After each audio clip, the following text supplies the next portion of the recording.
So I have a confession.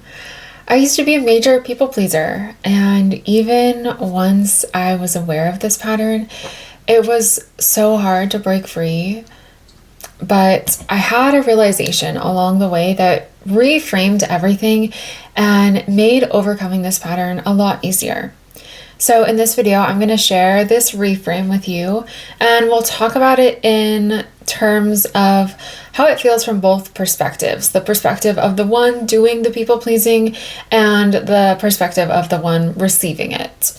So by the end of this video, my hope and intention is that this reframe can help make it a little bit easier for you to overcome people pleasing too.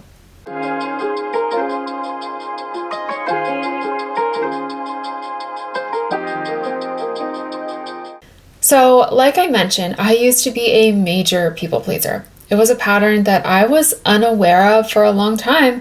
And then even once I became aware of it, it was super hard for me to break free because I saw my pattern of people pleasing as me being virtuous and kind and generous and, right, all those good things. Not only did I not know how to not do it, but I also thought that not doing it would make me mean or rude. But then one day, as I got farther along in my healing journey, it hit me. I had been learning so much about scapegoat and black sheep and empath and all these different dynamics. And I finally realized that being the people pleaser and playing that part or that role was actually not only not allowing myself to be kept in that role, right? Just playing the part just keeps you in that role that I didn't want to be in, but it also enabled the other person who I was pleasing to stay disempowered and to stay in the more victim type of role. I was actually unintentionally enabling them to stay small and to not have to grow, because every time that I pleased them, not only did it cost me my own peace and joy, but it also cost them the opportunity for growth. And that's really hard to see in the moment and on the surface. So we're going to unpack this, right? Because on the surface and in the moment, people pleasing makes things seem easier. The person we are pleasing gets the immediate comfort of having their way, and we get the immediate comfort of not having to deal with their possible disappointment or discomfort or guilt, or the conflict of it. So in that way, it's actually keeping us and them small and stuck and not growing, because growth often comes with discomfort.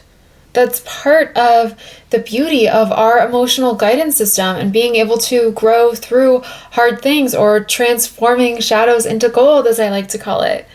Because when we feel discomfort or pain, it helps us, the goal of it is that it helps point us in the direction of what would feel better, what should I move towards. So focusing on our perspective here for a minute, as the one doing the people pleasing, when we people please, we are feeling that discomfort and that pain. And two things are happening simultaneously. So we're moving away from having to potentially deal with someone else's discomfort or pain that our boundary might cause. And we're going deeper into allowing our own pain and discomfort to grow, right? In the ways that we're giving up our own needs and our own boundaries. We're abandoning ourselves in that way, big or small, to keep the peace. So when on the surface it feels like we are people pleasing to avoid discomfort or pain, we aren't actually avoiding it. We're just displacing that discomfort or pain onto ourselves so that we can feel safe from the social threat of the other person's disappointment or guilt or conflict. And as we unwind all of this, we want to make sure to bring self-compassion in. As I talked about in my last video titled, "Why do you feel guilty when you put yourself first?" This pattern of people-pleasing comes from survival, right? It was your smart system in childhood coming up on a situation where people-pleasing was actually the safer route. If you haven't watched that, go ahead and watch it after this, and I'll link it at the end, because that will help you understand even more what I mean here. But the point in all of this is that realizing this isn't to make you feel bad or wrong for having this people-pleasing pattern.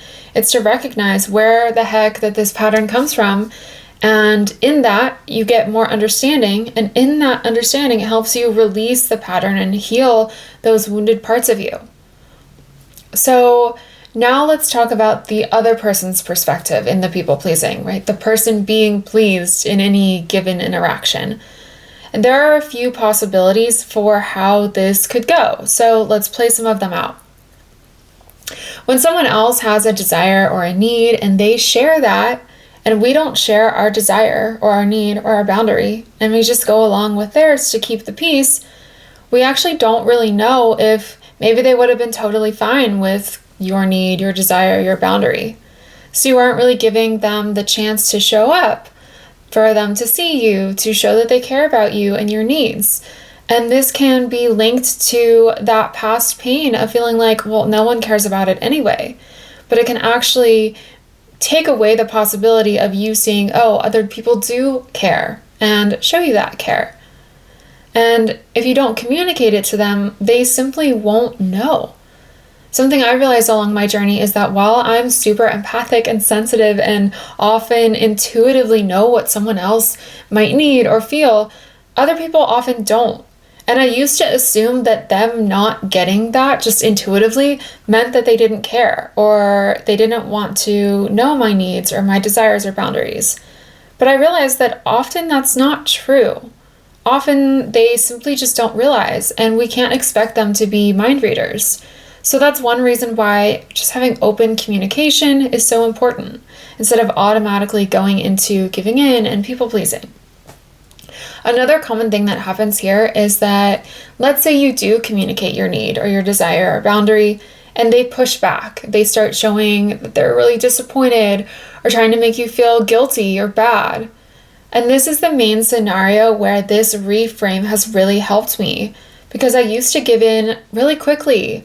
I fed into that guilt and I thought I was being selfish or mean or whatever.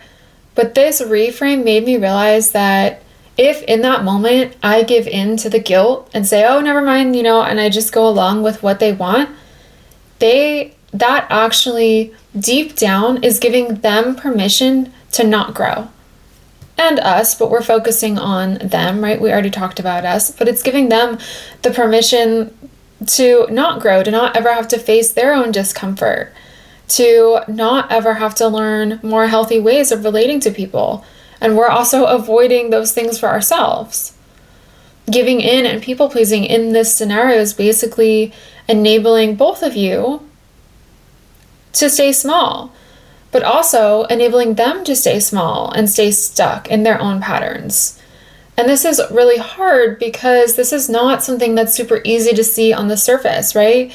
If you were to tell them, actually, no, me saying no is the best thing for you too, because it'll enable you to get over it and to grow, they'd probably get super mad and be like, screw you. But the point isn't for you to share it with them. It's for you to have it in as a backup in the back of your mind in those hard moments, to realize, actually, no, me not people pleasing, me asserting my boundaries here is best for me. And actually deep down, it's best for them too, because it doesn't enable them to stay small. And from there, whether they do or do not take it as an opportunity for self-reflection and growth, that's none of your business. That's on them. And some people never do. Some people continue to move about life never taking the time or the self-reflection to grow from their own discomfort. To help you understand this even more, I want to share a personal example, but I'm going to try to not get bogged down in too many details here, so forgive me if it's a little vague, but just so that we can really stay with the topic and not the drama. So a few years ago, there was a situation where I needed to set a boundary with my partner, and this boundary involved his housemate at the time. And upon sharing this boundary with him, his housemate became very upset and started saying things about me and him and the situation that brought up a lot of guilt for both me and my partner. My partner especially wanted to give in, and he tried to convince me to give up my boundary. However, in that moment, I could see under the surface of what was really going on. And I could see that if I gave in on my boundary, not only would I be miserable and anxious and resentful and unhappy in our relationship, because I would have been abandoning a huge need and boundary of my own, but I also realized that I was not actually hurting the housemate as they were saying that they felt, that they were feeling like I was hurting them by asserting this boundary. I realized I was simply just holding true to my boundary and not abandoning myself so that someone else could feel better while I felt miserable. And I was also letting my partner decide what he needed and choose for himself. If in that moment I had given in and given up on my boundary, sure, the housemate would have felt like the cause of their pain was being removed, but it also would have enabled me to stay small in not doing something different. And it would have enabled the housemate, the other person, the person I would have been pleasing, right? It would have enabled them to stay small, to stay in that victim role, to never have to learn and grow how to take responsibility for their own emotions and care for their own emotions, or learn how to manage uncomfortable situations. It would have been like me saying that they're not capable of doing that, but they are capable of doing that. It would have enabled them to also keep asserting their way over other people and using certain behaviors of manipulation to control other people and avoid their own pain, avoid having to look inside at their own stuff. And I get it. We are all wired to try to move away from pain, and we're conditioned in society, in this society, to think that if something is wrong and feels bad, then it must be someone else's job, something out there that needs to change or be fixed or be removed to make us, right, remove all the things that make us feel uncomfortable. But also that removes the friction that causes us to grow and heal in that discomfort. And in that healing, yes, it's difficult. It's not an easy path, but it's also where resilience and strength and inner power, inner sovereignty, all of those things bloom from the mud of our pain and shadows if we move in the direction of healing. And on the other side of you overcoming this pattern of people pleasing is just like how I felt after this scenario that happened in my life, this situation in my life. That issue was so difficult for me and painful. It was really hard to stand my ground and stay with myself, but now I am super grateful for it because it presented the challenge that I needed in that moment to overcome my people pleasing and to actually stay with myself. And that's the same for you. Overcoming people pleasing means you no longer are the one that absorbs all the discomfort or the pain. If I hadn't stood my ground on my boundary, I would have had anxiety for months until something changed. So on the other side of overcoming people pleasing is you living a more peaceful, joyful, happy life where you know that you've got your own back and where you know that you're having boundaries and needs and desires and honoring them and sticking with them, that you're taking care of yourself in that. And that no matter what anyone else says about you or does, right, trying to guilt you, manipulate you, as so often people do in these certain situations, whatever happens, deep down you know that you are actually choosing love. You are choosing to love yourself.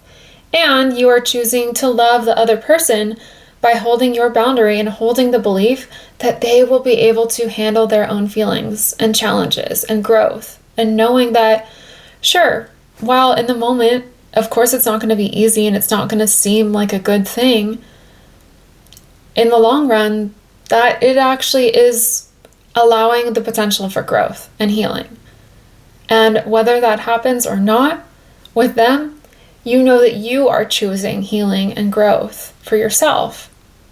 If you're looking for support on overcoming this people-pleasing pattern, I want to invite you into my Overcoming People-Pleasing Hypnosis. It's a 21-day journey with a powerful hypnosis that can help you rewire the deeper beliefs that keep you stuck in this pattern. The info for that is down in the description. And you can also watch the video that I mentioned earlier, Why Do You Feel Guilty When You Choose Yourself, when you put yourself first? That talks about the roots of this pattern in deeper ways and also has a short guided practice to help you connect to the version of you who is able to choose herself with more ease in these difficult moments. Sending you lots of love. I'll see you next time.